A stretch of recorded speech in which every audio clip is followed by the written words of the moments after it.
Moses, the baby. In another story, we find that Joseph's whole family moved to Egypt from Canaan.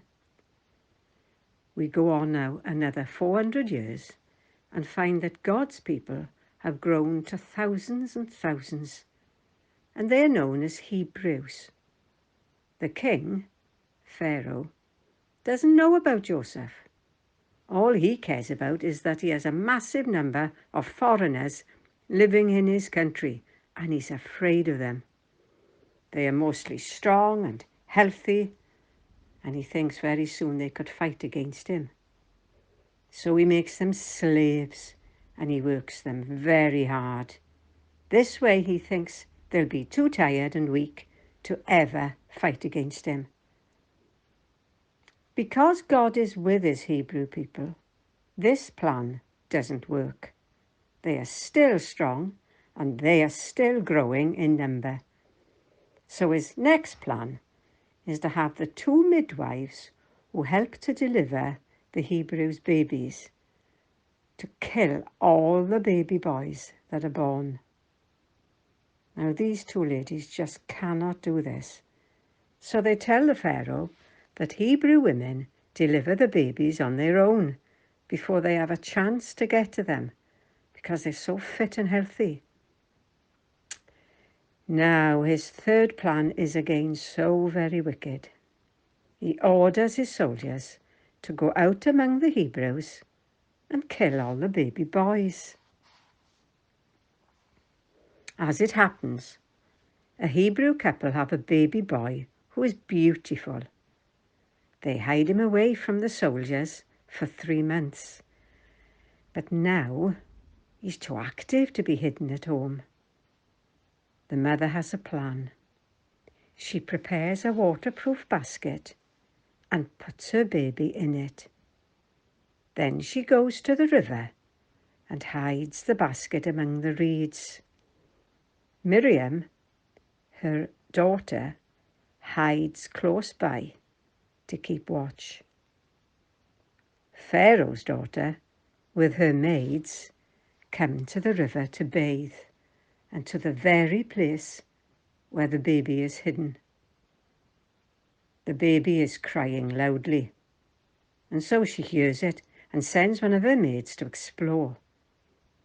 When she discovers the baby, the princess realizes it's one of the Hebrew babies. And thanks to God, she has compassion on him. She takes him in her arms with love.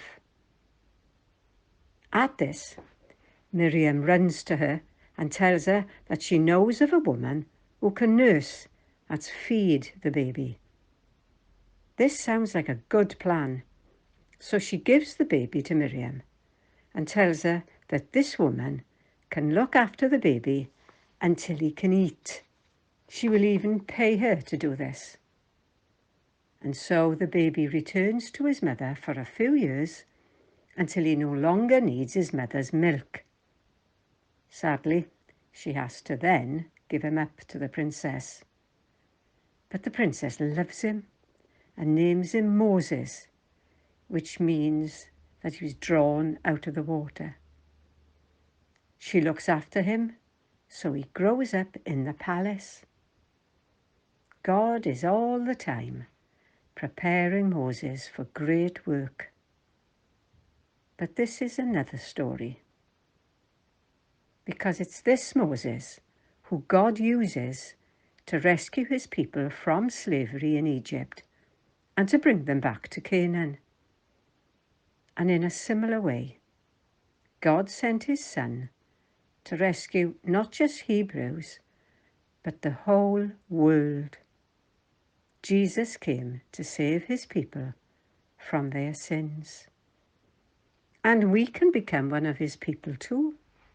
We can love and trust the Lord Jesus even now and say sorry for all our bad ways and ask him to forgive us. Now, how amazing is that? Surely this is our God, we trusted in him and he saved us. Isaiah 25. and verse 9.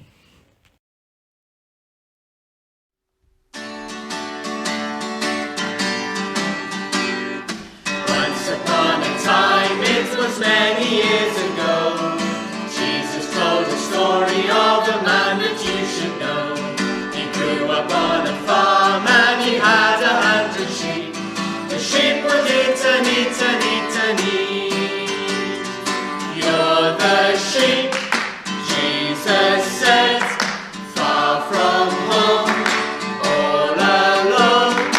I have come, God's own Son, to find you and to bring you back to Him. When the sun went down, He would lead them safely home. 1 and 2 and 3 and 4, He'd count them on His own. Then one night He had a fright, He counted 99. 90, 90, 90, 99. You're the sheep, Jesus said, far from home, all alone. I have come, God's own Son, to find you and to bring you back to Him. Out He went to find where the missing sheep had strayed. Searching high and low, He was feeling quite dismayed. Then He thought He heard a noise, it sounded like a bleat. He found the silly, sad and sorry